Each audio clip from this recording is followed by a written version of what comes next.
Tens of thousands of Iranians have flooded the streets of Tehran, chanting death to Trump slogans as the country honors its slain supreme leader, Ayatollah Ali Khamenei. What was planned as a funeral has turned into one of the biggest political displays Iran has seen in decades, a procession of grief, rage, and defiance broadcast to the entire world. And at the heart of it, one idea kept returning from the crowd and the cameras around it. The martyr is not gone. The martyr is alive. Khamenei's flag-draped coffin and those of members of his family sat on board a truck decorated to resemble the ornamental grating that surrounds the shrine of a cleric. It is a detail loaded with meaning in Iran. That grating is what pilgrims reach out to touch at the tombs of saints. The 86-year-old former supreme leader, members of his family, and other top officials were killed in what Iranian authorities describe as a U.S. and Israeli airstrike on February 28th. And from the very design of his funeral truck, the message was clear. Iran is not burying a politician. It is burying a martyr.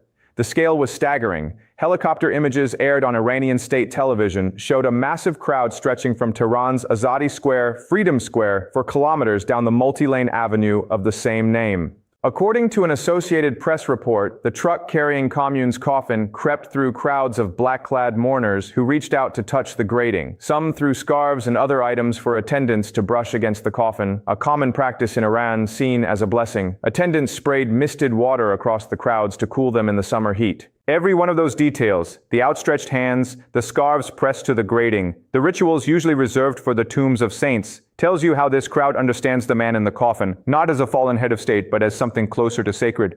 Then there are the voices from inside that crowd. One mourner told cameras in their words, "Our goal in attending this ceremony is first and foremost to seek justice for our martyred imam. We have not come to bid farewell. Our imam is among us right now. The martyrs are alive." Another vowed, as they put it, that his blood lives on, that every single person there would continue his path with clenched fists, and that revenge would be taken from America and Israel soon.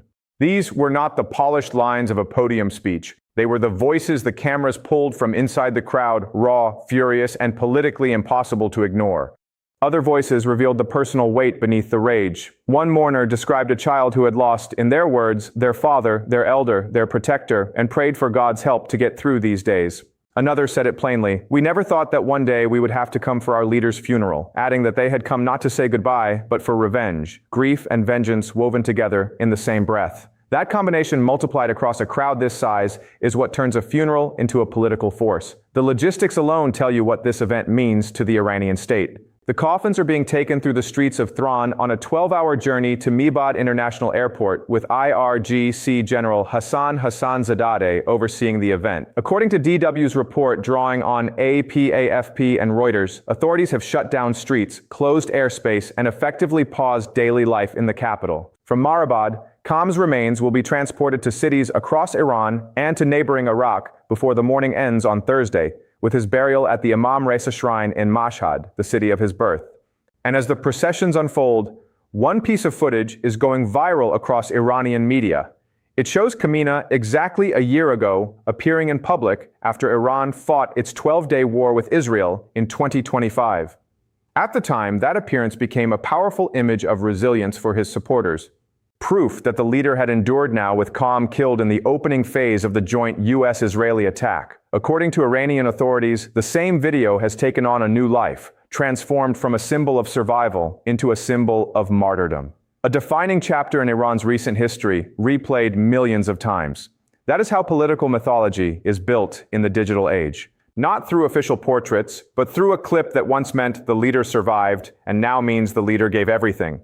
The farewell has unfolded in stages. After a 2-day ceremony closed on Sunday, thousands of Iranians lined the streets again on Monday, gathering at Engelab Square, Revolution Square, hoping to catch a glimpse of the late leader coffin atop the flatbed truck. Every stage of this journey has been choreographed through the geography of the Islamic Republic itself. From Freedom Square to Revolution Square to the shrine city of Mashhad, turning the route of one funeral into a map of the state's founding story. Adi Square, where revolutions were celebrated. Engel Square, named for the revolution itself. And finally, Mashhad, home to the holiest shrine in the country. The itinerary does not feel accidental. It reads like the Islamic Republic narrating its own continuity. City by city, square by square, step back, and the political function of all this comes into focus. A leadership that has just absorbed the most devastating blow in its history is using the largest crowds in decades to demonstrate that it still commands the streets. The chants against Trump and Israel, the vows of revenge, the language of martyrdom, all of it serves a purpose beyond grief. It tells Washington and Tel Aviv that the strike that killed K and A did not decapitate the Islamic Republic's base of support. And it tells Iranians themselves that the state and the story it is built on endures. Analysts will debate how much of this energy is organic and how much is organized, and the truth almost certainly includes both. But for the leadership in Tehran, that distinction matters less than the image itself. An unbroken sea of people in the open days after a war that Tan says was meant to break the system and that Reuters described as failing to shatter the Islamic Republic's display of power. You can't talk to them because we went to the negotiating table many times and they eventually martyred our leader. In my opinion, our only language with them should be war because they don't understand us at all. The hard question is what those vows of revenge translate into. For now, they remain words chanted at a funeral, spoken through tears.